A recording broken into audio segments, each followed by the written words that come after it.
Audiolibros y más presenta Viaje al centro de la Tierra. Un libro escrito por Julio Verne.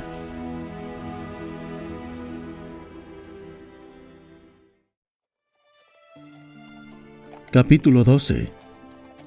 Habíamos partido con cielo cubierto pero estable. Ni fatigosos calores que temer ni lluvias desastrosas. Un tiempo de turistas.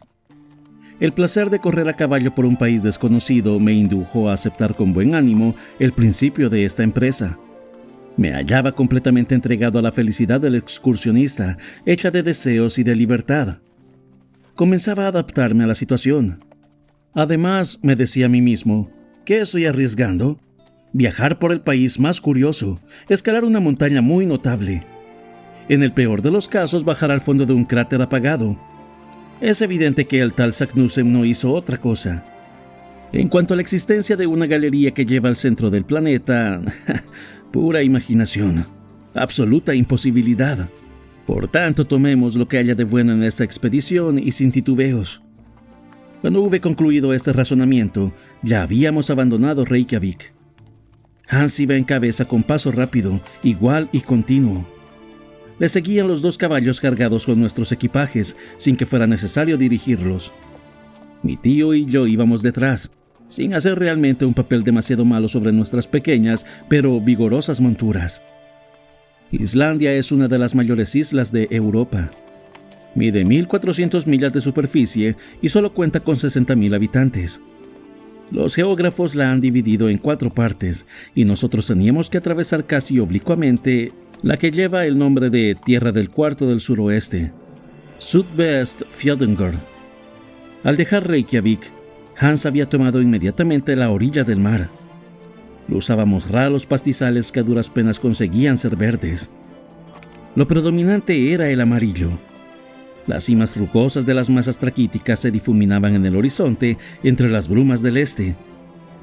Por momentos, algunas placas de nieve, concentrando la luz difusa, centellaban sobre las laderas de cimas lejanas. Algunos picos que se erguían más audaces agujereaban las nubes grises y reaparecían por encima de los vapores movedizos, semejantes a escollos que emergieran en pleno cielo. A menudo estas cadenas de rocas áridas formaban una punta que se adentraba hacia el mar y salpicaban los pastos, pero siempre quedaba sitio suficiente para pasar. Además, nuestros caballos elegían por instinto los lugares propicios sin aminorar nunca el paso. Mi tío no tenía siquiera el consuelo de apresurar a su animal con la voz o con el látigo. No le estaba permitido ser impaciente. Yo no podía sino sonreír al verle tan grande sobre su pequeño caballo, y cómo sus largas piernas rozaban el suelo. Parecía un centauro de 6 pies. Buen animal, Axel, ya verás cómo ningún animal gana en inteligencia al caballo islandés. Nieves, tempestades, caminos impracticables, rocas, glaciares, nada lo detiene. Es valiente, sobrio y seguro. Jamás da un paso en falso, nunca se espanta. Que se presente algún río o algún fiordo que atravesar, y vaya que se va a presentar. Y lo verás arrojarse al agua sin vacilaciones, como un anfibio, y ganar la orilla opuesta. Pero no los hostiguemos, dejémoslos actuar. Y un día con otro haremos nuestras 10 leguas diarias. Nosotros, claro, pero ¿qué hay de nuestro guía? No me preocupa. Esas gentes caminan sin darse cuenta. Este se mueve tan poco que apenas debe fatigarse. Además, llegado el caso, le cederé mi montura. Pronto me darán calambres si no hago algo de ejercicio. Los brazos van bien, pero hay que cuidar las piernas. Mientras tanto, avanzábamos con paso rápido. El país estaba ya casi completamente desierto. Aquí y allá una granja aislada, algún boer solitario, construido de madera, de tierra o con trozos de lava. Aparecía como un mendigo a orillas de un camino abandonado. Aquellas chozas que se venían abajo parecían implorar la caridad de los que pasaban, y por poco más se les hubiera dado limosna. En ese país, las rutas e incluso los senderos faltaban por completo, y la vegetación, por lenta que creciera, había borrado rápidamente el paso de los raros viajeros. Sin embargo, aquella parte de la provincia, situada a 2 pasos tan solo de su capital, figuraba entre las partes habitadas y cultivadas de Islandia. ¿Cómo eran entonces las comarcas más despobladas que este desierto? Franqueada media milla, aún no habíamos encontrado ni un granjero a la puerta de su choza, ni un pastor salvaje apacentando un rebaño menos salvaje que él. Solo algunas vacas y corderos abandonados. ¿Cómo serían, pues, las regiones convulsionadas, alteradas por los fenómenos eruptivos, nacidas de explosiones volcánicas y de conmociones subterráneas? Deberíamos conocerlas más tarde, pero consultando el mapa de Olsen, vi que las evitábamos bordeando el sinuoso límite de la orilla. En efecto, el gran movimiento plutónico se ha concentrado sobre todo en el interior de la isla. Allí las capas horizontales de rocas superpuestas, llamadas traps en lengua escandinava, las bandas traquíticas, las erupciones de basalto, de tobas, de todos los conglomerados volcánicos, las corrientes de lava y de pórfiro en fusión, han hecho un país de un horror sobrenatural. No podía sospechar yo el espectáculo que nos esperaba en la península del Sneffels, donde esos estragos de una naturaleza fogosa forman un formidable caos. 2 horas después de haber abandonado Reykjavik, llegábamos al burgo de Gufunes, llamado Aoalkirkja, o iglesia principal. No ofrecía nada notable. Se trataba de algunas casas tan solamente. En Alemania apenas habrían sido suficientes para parecer un caserío. Hans se detuvo allí media hora. Compartió nuestro frugal almuerzo, respondió con un sí o un no a las preguntas de mi tío sobre la naturaleza del camino, y cuando se le preguntó en qué lugar esperaba pasar la noche, solo dijo Gardar. Consulté el mapa para saber qué era Gardar. Vi una especie de villa de ese nombre a orillas del Halford, a 4 millas de Reykjavik. Se lo mostré a mi tío. Solo 4 millas. 4 millas de las 22. Vaya paseo. Quiso hacer una observación al guía que, sin responderle, volvió a ocupar su puesto delante de los caballos y se puso de nuevo en marcha. 3 horas más tarde, siempre hollando el césped descolorido de los pastizales, tuvimos que contornear el Kollafjord, vuelta más fácil y menos larga que una travesía de ese golfo. Pronto entrábamos en una Pinstaoer, lugar de jurisdicción comunal, llamado Ejulberg, cuyo campanario hubiera dado las 12 si las iglesias islandesas fueran lo bastante ricas para poseer un reloj, pero se parecen mucho a sus feligreses, que no tienen relojes y que se conforman sin ellos. Allí descansaron los caballos. Luego, avanzando por una orilla encerrada entre una cadena de colinas y el mar, nos llevaron de un tirón al Aoalkirkja de Brantar y 1 milla más adelante a Saurboer, Annexia, iglesia aneja, situada en la orilla meridional del Valfjord. Eran entonces las 4 de la tarde. Habíamos recorrido unas 4 millas. En aquel lugar el fiordo tenía una anchura de media milla por lo menos. Las olas se estrellaban con estruendo sobre las rocas puntiagudas. Aquel golfo se ensanchaba entre murallas de peñas, especie de acantilados cortado a pico, de una altura de 3000 pies, y notable por las capas oscuras que separaban lechos de toba de un matiz rojizo.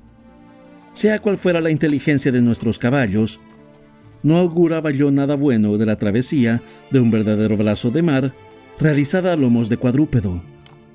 Si son inteligentes, le dije a mi tío, no tratarán de pasar.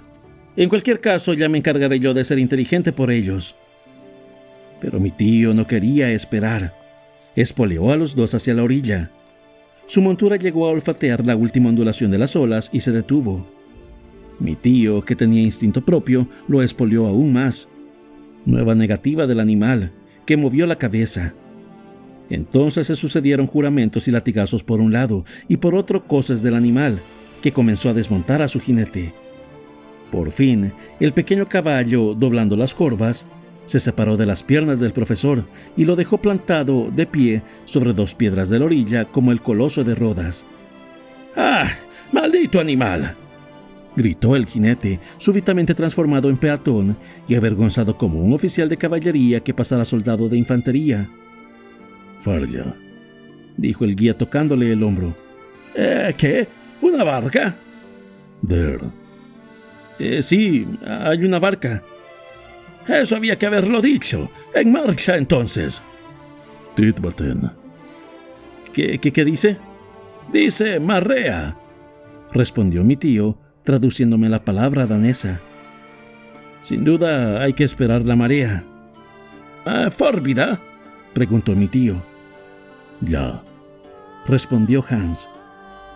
Mi tío daba patadas en el suelo mientras los caballos se dirigían hacia la barca. Comprendí perfectamente la necesidad de esperar cierto instante de la marea para emprender la travesía del fiordo, el momento en que el mar, llegado a su máxima altura, se calma. Entonces el flujo y el reflujo no tienen ninguna acción sensible y la barca no corre el peligro de ser arrastrada ni al fondo del golfo ni al medio del océano. El instante favorable no llegó hasta las 6 de la tarde. Mi tío, yo, el guía, 2 barqueros y los 4 caballos nos instalamos en una especie de barca plana bastante frágil. Habituado como estaban los barcos de vapor del Elba, los remos de los barteleros me parecieron un triste ingenio mecánico. Necesitábamos más de 1 hora para atravesar el fiordo, pero finalmente hicimos el pasaje sin ningún percance. Media hora después llegábamos al Aoalkirja de Gardar.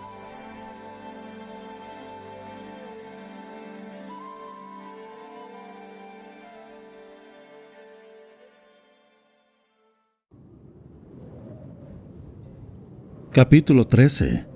Hubiera debido ser de noche, pero en el paralelo 75 no debía sorprenderme la claridad nocturna de las regiones polares. Durante los meses de junio y julio el sol no se pone en Islandia. No obstante, la temperatura había bajado. Tenía frío y sobre todo hambre. Bendita sea la persona que nos abrió la puerta hospitalariamente para recibirnos.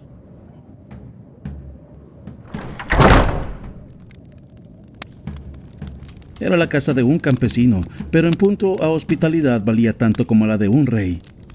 A nuestra llegada, el dueño de la casa vino a estrecharnos la mano y sin más ceremonia nos hizo seña de seguirlo. En efecto, seguirlo, porque acompañarle hubiera sido imposible. Un pasaje largo, estrecho y oscuro daba acceso a un habitáculo construido con vigas escuadradas apenas, y permitía llegar a cada una de las habitaciones. Estas eran 4.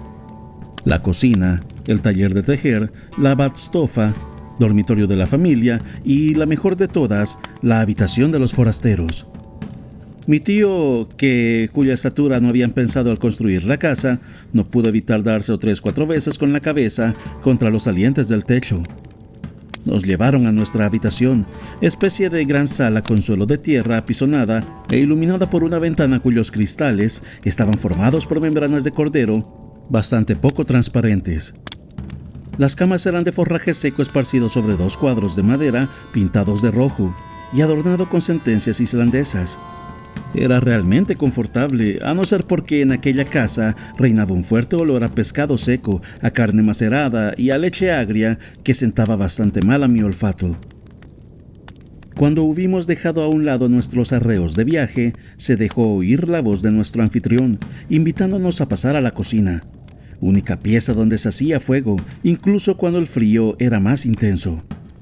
Mi tío se apresuró a obedecer aquella orden amistosa. Yo le seguí. La chimenea de la cocina era de un modelo antiguo.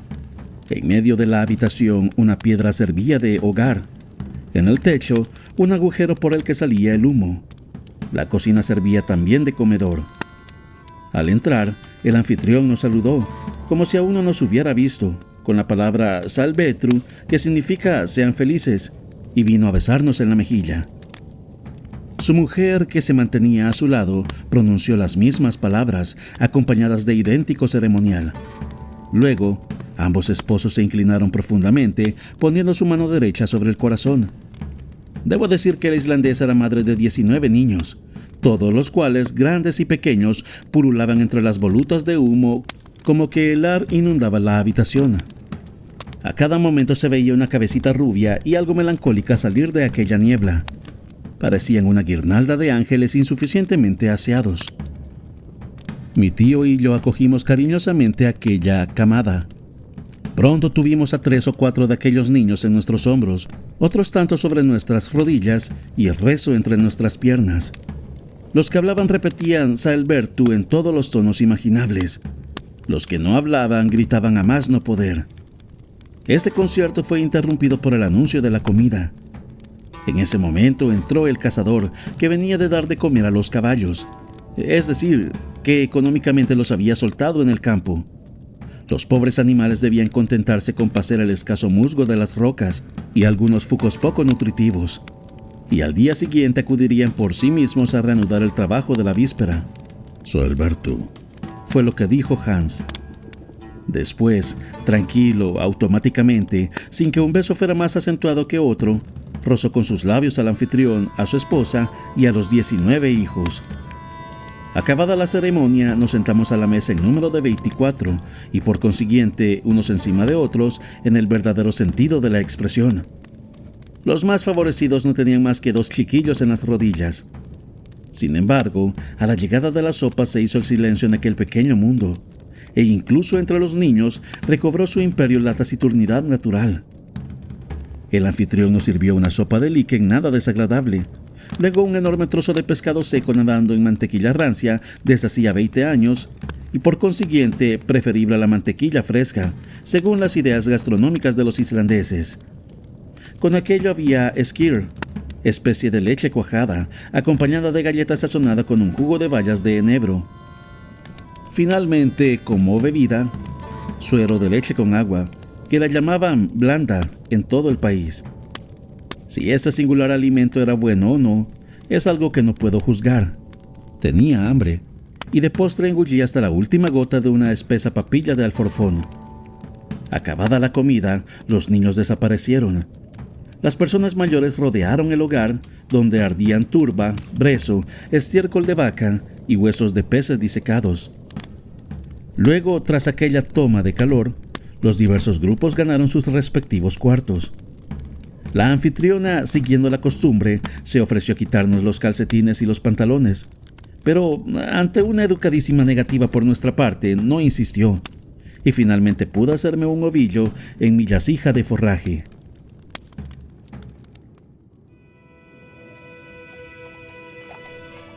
Al día siguiente, a las 5, nos despedíamos del campesino islandés. A mi tío le costó mucho trabajo que aceptara una remuneración adecuada, y Hans dio la señal de partida. A 100 pasos de Gardar, el terreno comenzó a cambiar de aspecto. El suelo se volvió pantanoso y menos adecuado para la marcha. A la derecha, la serie de montañas se prolongaba indefinidamente, como un mismo sistema de fortificaciones naturales, cuya contraescarpa seguíamos. A menudo se presentaban riachuelos que nos veíamos en la necesidad de vadear sin mojar demasiado nuestros equipajes. El desierto se volvía a cada paso más desolado. Sin embargo, a veces una sombra humana parecía huir a lo lejos.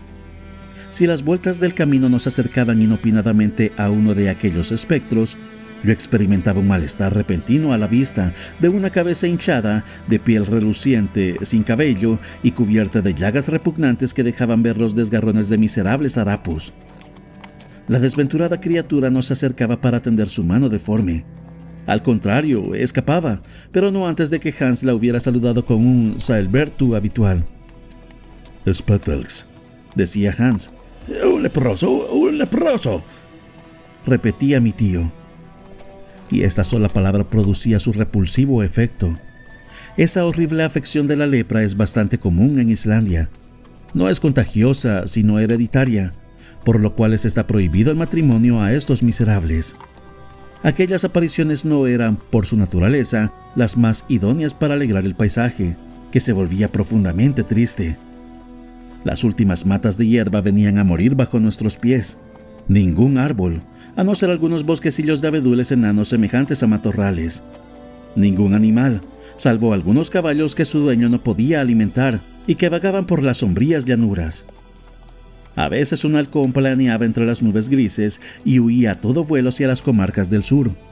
Yo me dejaba llevar por la melancolía de aquella naturaleza salvaje, y mis recuerdos me devolvían a mi país natal. Fue preciso atravesar varios pequeños fiordos sin importancia, y por fin un verdadero golfo. La marea, quieta en ese momento, nos permitió pasar sin grandes fatigas y ganar el caserío de Aftanes, situado a 1 milla más allá. Tras haber vadeado 2 ríos ricos en truchas y lucios, el Alfa y el Eta, nos vimos obligados a pasar la noche en una casucha abandonada, digna de ser frecuentada por todos los duendes de la mitología escandinava. A buen seguro, el genio del frío la había elegido por domicilio e hizo de las suyas durante toda la noche. La jornada siguiente no ofreció ningún incidente particular. Siempre el mismo suelo pantanoso, igual uniformidad, exacta fisonomía triste. Al atardecer habíamos franqueado la mitad de la distancia a recorrer y dormimos en la anexia de Krosholt. El 19 de junio, un terreno de lava se extendió bajo nuestros pies durante 1 milla aproximadamente. Allí, esa disposición del suelo se llama Hraun. La lava arrugada en la superficie adoptaba formas de cables tan pronto estirados como enrollados sobre sí mismos. Una inmensa corriente descendía de las montañas vecinas, que en la actualidad eran volcanes apagados, pero de los que estos vestigios atestiguaban la violencia pasada. Sin embargo, algunas humaredas de fuentes termales se elevaban aquí y allá. No teníamos tiempo para observar estos fenómenos, había que seguir caminando. Pronto reapareció bajo los pies de nuestras monturas el suelo pantanoso. Pequeños lagos lo entrecortaban. Nuestro rumbo se orientaba entonces hacia el oeste. En efecto, habíamos dado la vuelta a la gran bahía de Faxa, y la doble cima blanca del Sneffels se erguía entre las nubes a menos de 5 millas. Los caballos marchaban bien. Las dificultades del suelo no los detenían. Por lo que a mí se refiere, comenzaba a estar cansado. Mi tío seguía firme y erguido como el primer día. No tenía más remedio que mirarlo, lo mismo que al cazador, que consideraba aquella expedición como un simple paseo. A las 6 de la tarde del sábado 20 de junio llegábamos a Budir, aldea situada a la orilla del mar, y el guía reclamaba la paga convenida. Mi tío se la abonó. Fue la familia misma de Hans, es decir, sus tíos y primos, la que nos ofreció hospitalidad. Fuimos bien recibidos, y en aquella casa me habría repuesto del cansancio del viaje sin abusar de la bondad de aquella gente. Pero mi tío, que no tenía que reponer de nada, no lo entendía así, y al día siguiente hubo que montar de nuevo sobre nuestras buenas bestias. El suelo se resentía de la vecindad de la montaña, cuyas raíces de granito salían de la tierra, como las de una vieja encina. Rodeábamos la inmensa base del volcán. El profesor no lo perdía de vista, gesticulaba, parecía desafiarle y decir: «Ese es el gigante que voy a domar». Finalmente, tras 4 horas de marcha, los caballos se detuvieron por sí mismos a la puerta del presbiterio de Stapi.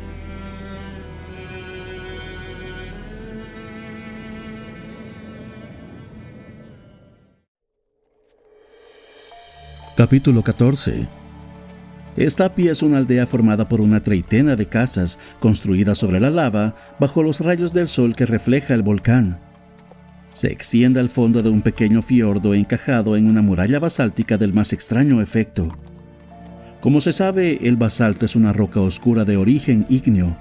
Adopta formas regulares que sorprenden por su disposición. Aquí la naturaleza procede geométricamente y trabaja al modo humano, como si hubiera manejado la escuadra, el compás y la plomada. Si en todas partes hace arte con sus grandes masas lanzadas sin orden, sus conos apenas esbozados, sus pirámides imperfectas, la extravagante sucesión de sus líneas. Aquí, queriendo dar ejemplo de regularidad y adelantándose a los arquitectos de las primeras edades, ha creado un orden severo que no han superado ni los esplendores de Babilonia ni las maravillas de Grecia. Yo había oído hablar de la calzada de los gigantes de Irlanda y de la gruta de Fingal de una de las Hébridas, pero el espectáculo de una infraestructura basáltica no se había ofrecido aún a mis ojos. Y en Stapi, aquel fenómeno se mostraba en toda su belleza. La muralla del fiordo, como toda la costa de la península, se componía de una serie de columnas verticales de 30 pies de alto. Aquellos fustes derechos y de una proporción pura soportaban una arquivolta hecha de columnas horizontales, cuyo saliente inclinado formaba media bóveda encima del mar. A intervalos, y bajo ese impluvio natural, la mirada sorprendía a abertura ojivales de diseño admirable, a cuyo través las olas de alta mar se precipitaban espumeando. Algunos fragmentos de basalto arrancados por las furias del océano se extendían por el suelo como los vestigios de un templo antiguo, ruinas eternamente jóvenes sobre las que pasaban los siglos sin gastarlas. Esa era la última etapa de nuestro viaje terrestre. Hans nos había guiado hasta allí con inteligencia, y yo me sentía más tranquilo pensando que todavía debía continuar acompañándonos. Al llegar a la puerta de la casa del rector, una simple cabaña baja, ni más hermosa ni más confortable que las vecinas, vi a un hombre herrando un caballo, con el martillo en la mano y el delantal de cuero a la cintura. «Solberto», le dijo Hans. «God dag», respondió el herrador en perfecto danés. «Kierkegaard», dijo Hans volviéndose hacia mi tío. «El rector», replicó este último. «Parece que este buen hombre es el rector, Axel». Mientras tanto, el guía ponía el Kierkegaard al corriente de la situación. Este suspendió su trabajo, lanzó una especie de grito que sin duda debía ser familiar a caballos y chalanes, y al punto una enorme arpía salió de la cabaña. Si no medía 6 pies de alto, poco le faltaba. Yo temía que viniera a ofrecer a los viajeros el beso islandés, pero no fue así, e incluso no puso muy buena cara al introducirnos en su casa. La habitación para forasteros me pareció la peor del presbiterio. Estrecha, sucia e infecta. Tuvimos que contentarnos con ella. El rector no parecía practicar la hospitalidad antigua, todo lo contrario. Antes de finalizar el día, vi que teníamos que vérnoslas con un herrero, con un pescador, con un cazador, con un carpintero y no con un ministro del Señor. Bien es verdad que estábamos en día laborable. Quizá se desquitaba el domingo. No quiero hablar mal de estos pobres sacerdotes que, después de todo, son muy desgraciados. Reciben del gobierno danés un sueldo ridículo y perciben la 1/4 parte de los diezmos de su parroquia, lo que en total no llega a 60 marcos corrientes. De ahí la necesidad de trabajar para vivir. Y pescando, cazando y herrando caballos, se termina por adoptar los modales, el tono y las costumbres de los cazadores, de los pescadores y demás gentes algo rudas. Aquella misma noche me di cuenta de que nuestro huésped no tenía la sobriedad entre el número de sus virtudes. Mi tío comprendió rápidamente con qué género de hombre tenía que habérselas. En lugar de un buen y digno sabio, encontraba un campesino torpe y grosero. Resolvió pues comenzar cuanto antes su gran expedición y abandonar a aquel párroco poco hospitalario. Sin tener en cuenta su cansancio, decidió ir a pasar algunos días a la montaña. Por tanto, los preparativos de partida se hicieron al día siguiente de nuestra llegada a Stapi. Hans alquiló los servicios de 3 islandeses para reemplazar a los caballos en el transporte de los equipajes, pero una vez llegados al fondo del cráter, aquellos nativos debían desandar el camino y abandonarnos a nuestras propias fuerzas. Este punto quedó perfectamente claro. En esta ocasión, mi tío hubo de informar al cazador de que su intención era proseguir el reconocimiento del volcán hasta sus últimos límites. Hans se contentó con inclinar la cabeza. No veía ninguna diferencia en ir allá o a otra parte, hundirse en las entrañas de su isla o recorrerla. Por mi parte, distraído hasta entonces por los incidentes del viaje, olvidé algo el futuro, pero ahora sentía que la emoción se apoderaba de mí con fuerza. ¿Qué hay que hacer? Si hubiera podido intentar resistirme al profesor Lindenbrock, habría tenido que ser en Hamburgo y no al pie del Sneffels. Había una idea que me inquietaba más que cualquier otra. Era espantosa y capaz de alterar nervios menos sensibles que los míos. «Veamos», me decía, «vamos a escalar el Sneffels. Está bien, vamos a inspeccionar su cráter. Ok, otros lo han hecho y no se han muerto, pero eso no es todo. Si aparece un camino para descender a las entrañas del suelo, si este desventurado Saknuse me ha dicho la verdad, vamos a perdernos entre las galerías subterráneas del volcán. Y nada asegura que el Sneffels esté apagado. ¿Quién prueba que no se prepara para una erupción? ¿Es suficiente el argumento de que el monstruo duerme desde 1229 para concluir que no puede despertarse? ¿Y si se despierta, qué será de nosotros?» Merecía la pena reflexionar sobre el tema, y yo lo hacía. No podía dormir sin soñar con erupciones, y representar el papel de escoria me parecía bastante brutal. Por último, no pude contenerme. Resolví someter el caso a mi tío con la mayor habilidad posible y en forma de hipótesis perfectamente irreal. Fui en su busca, le participé mis temores y me preparé para su explosión. pero él respondió simplemente: «Estaba pensando en eso». ¿Qué significaban aquellas palabras? ¿Iba pues a oír la voz de la razón? ¿Pensaba suspender sus proyectos? Aquello era demasiado hermoso para ser posible. Tras algunos instantes de silencio, durante los cuales no me atreví a interrogarlo, continuó diciendo: «Estaba pensando en eso desde nuestra llegada a Stapi. Me he preocupado por la grave cuestión que acabas de plantearme, porque no hay que actuar imprudentemente». «Exacto. Hace 600 años que el Sneffels está mudo, pero puede hablar. Y las erupciones siempre van precedidas de fenómenos perfectamente conocidos. Por eso he interrogado a los habitantes de la zona, he estudiado el suelo, y puedo decírtelo, Axel. No habrá erupción». Ante esa afirmación quedé estupefacto y no pude decir nada. «¿Dudas de mis palabras, ah? Está bien, sígueme». Obedecí maquinalmente. Al salir del presbiterio, el profesor tomó un camino recto que, atravesando por una grieta a la muralla basáltica, se alejaba del mar. Pronto llegamos a Campo Raso, si es que puede darse ese nombre a un amontonamiento inmenso de deyecciones volcánicas. La zona parecía aplastada bajo una lluvia de piedras enormes de trap de basalto, de granito y de todas las rocas pirocénicas. Aquí y allá veía humaredas elevarse en el aire. Aquellos vapores blancos, llamados reikir en lengua islandesa, procedían de fuentes termales, y con su violencia ponían de manifiesto la actividad volcánica del suelo. Aquello parecía justificar mis temores. Por eso me quedé estupefacto cuando mi tío me dijo: «¿Ves todas esas humaredas, Axel? Pues bien, prueban de que no tenemos nada que temer de los furores del volcán». ¿Y por qué? Acuérdate de esto. Cuando se acerca una erupción, estas fumarolas reduplican su actividad para desaparecer luego por completo mientras dura el fenómeno, porque los fluidos elásticos, al no tener ya la tensión necesaria, toman el camino de los cráteres en lugar de escapar a través de las fisuras del globo. Por lo tanto, si estos vapores se mantienen en su estado habitual, si su energía no aumenta y se añades a esta observación que el viento y la lluvia no son reemplazados por un aire pesado y calmo, puedes afirmar que no habrá erupción próximamente. Pero basta, cuando la ciencia ya habló, lo único que queda es callarse». Volví a la parroquia con las orejas agachadas. Mi tío me había vencido con argumentos científicos.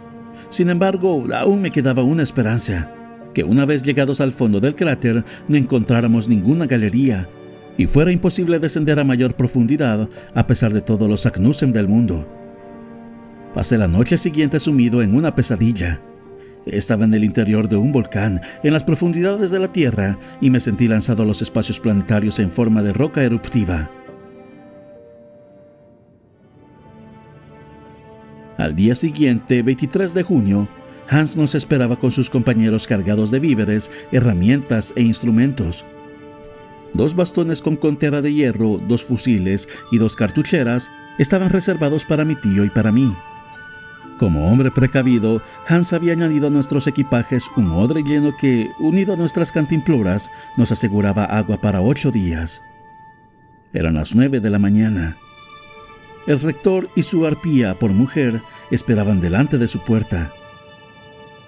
Sin duda querían dirigirnos el supremo adiós del anfitrión al viajero, pero aquel adiós tomó la forma inesperada de una formidable factura, donde se incluía hasta el aire de la casa pastoral, un aire infectado, si se me permite decirlo. Aquella digna pareja nos desplumaba como un hotelero suizo y ponía precio de oro a su hospitalidad sobreestimada. Mi tío pagó sin regatear. Un hombre que partía para el centro de la tierra no iba a reparar en unos trixdales más o menos. Arreglados este punto, Hans dio la señal de partida y algunos instantes después habíamos dejado Stapi.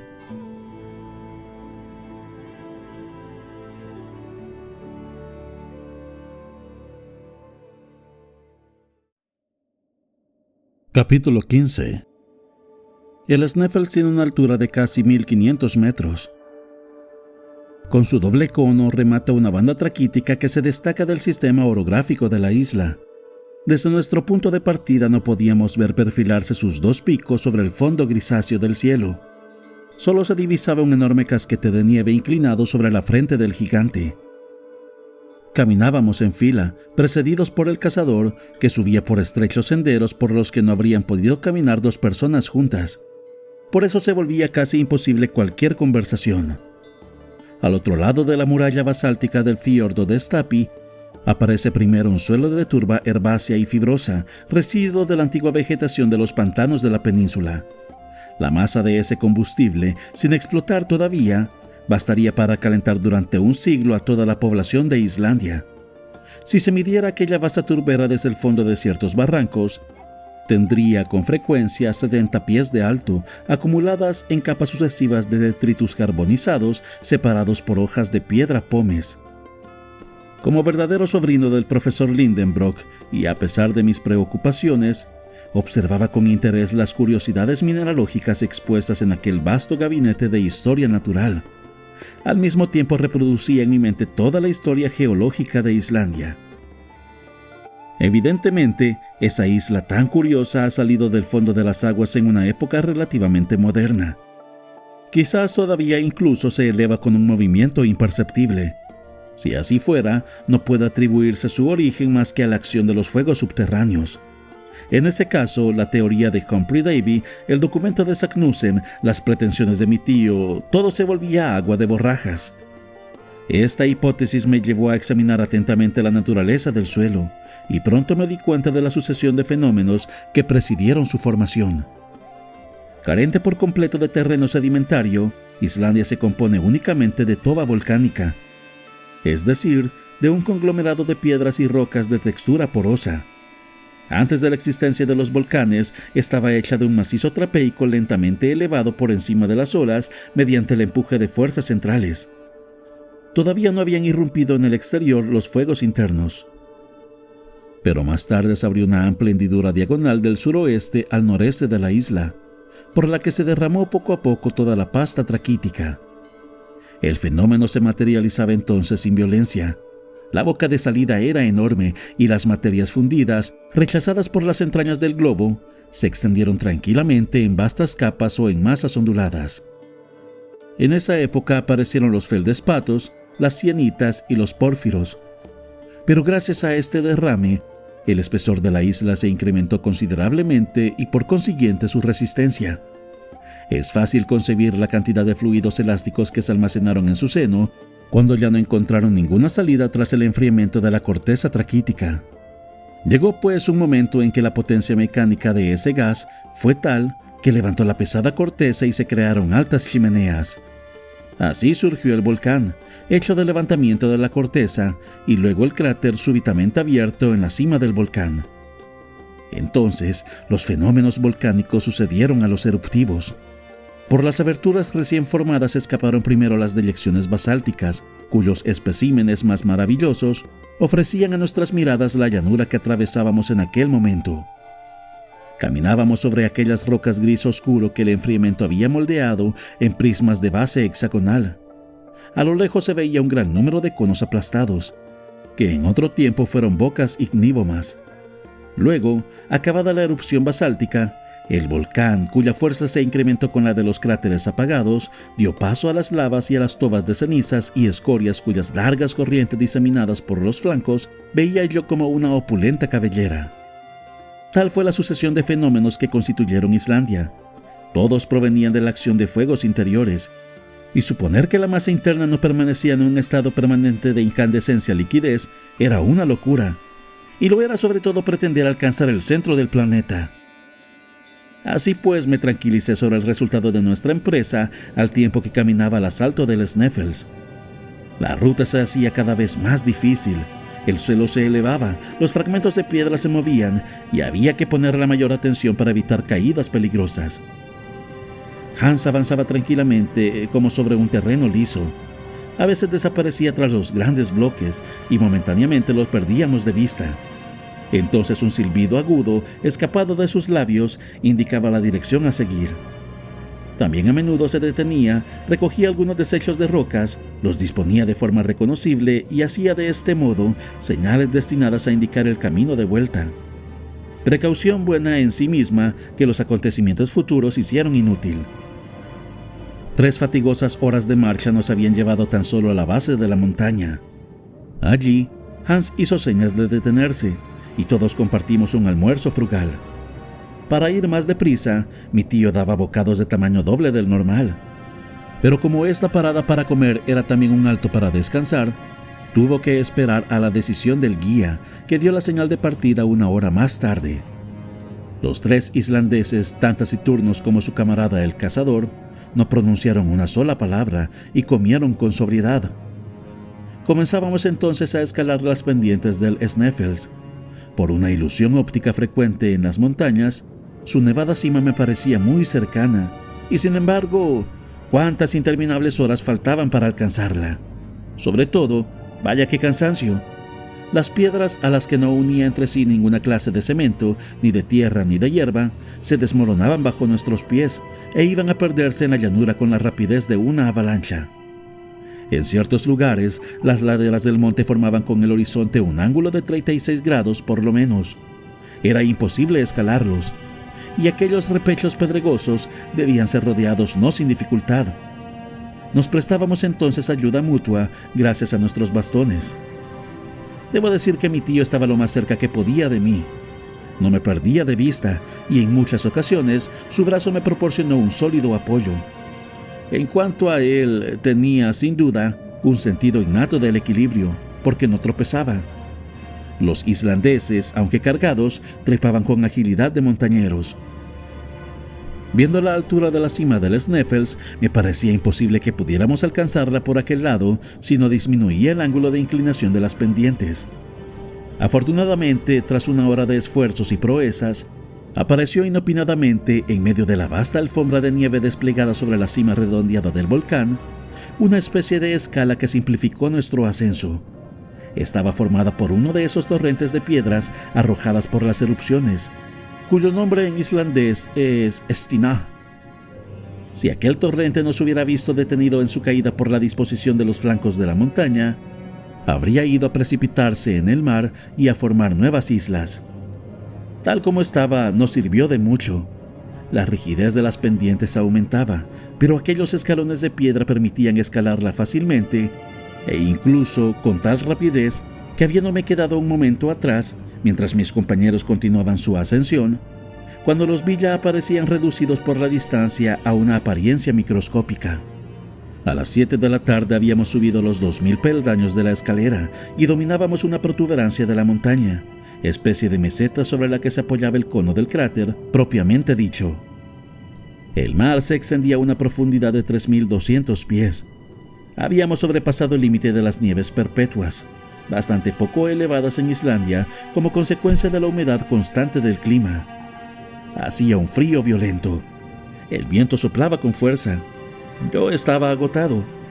El profesor vio perfectamente que mis piernas se negaban a prestar su servicio, y a pesar de su impaciencia, decidió detenerse. Así pues hizo una señal al cazador, que movió la cabeza diciendo: «Ofcanfor». Parece que hay que ir más arriba. Luego preguntó a Hans el motivo de su respuesta. «Mister». Mister», respondió uno de los islandeses en tono bastante asustado.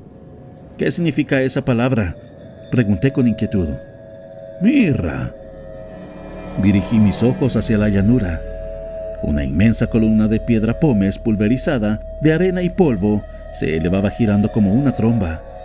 El viento la empujaba hacia el flanco del Sneffels al que nos aferrábamos nosotros. Aquella cortina opaca, extendida ante el sol, arrojaba una gran sombra sobre la montaña. Si aquel torbellino se torcía, nos atraparía inevitablemente en sus remolinos. El fenómeno, bastante frecuente cuando el viento sopla desde los glaciares, toma en lengua islandesa el nombre de Mistur. «Hastig, hastig», exclamó nuestro guía. Sin saber danés, comprendí que teníamos que seguir a Hans más deprisa. Este empezó a rodear el cono del cráter, pero en zigzag, de forma que la marcha fue más fácil. Pronto la tromba se abatió sobre la montaña, que se estremecía con su choque. Las piedras atrapadas en los remolinos de viento volaron como una lluvia, lo mismo que en una erupción. Afortunadamente nosotros estábamos en la vertiente opuesta y al amparo de cualquier peligro. Sin la precaución del guía, nuestros cuerpos despedazados, reducidos a polvo, hubieran terminado por caer lejos como producto de algún meteoro desconocido.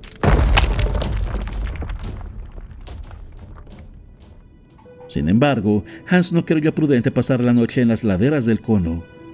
Continuamos nuestra ascensión en zigzag, los 500 pies que quedaban por franquear y que nos costaron 5 horas. Las vueltas, sesgos y contramarchas supusieron 3 leguas por lo menos. Yo no podía más, sucumbía al frío y al hambre. El aire, algo enrarecido, no era suficiente para las necesidades de mis pulmones. Por fin, a las 11 de la noche, en plena oscuridad, alcanzamos la cima del Sneffels, y antes de ir a refugiarme en el interior del cráter, tuve tiempo de ver el sol de medianoche, en lo más bajo de su carrera, proyectando sus pálidos rayos sobre la isla, dormida a mis pies.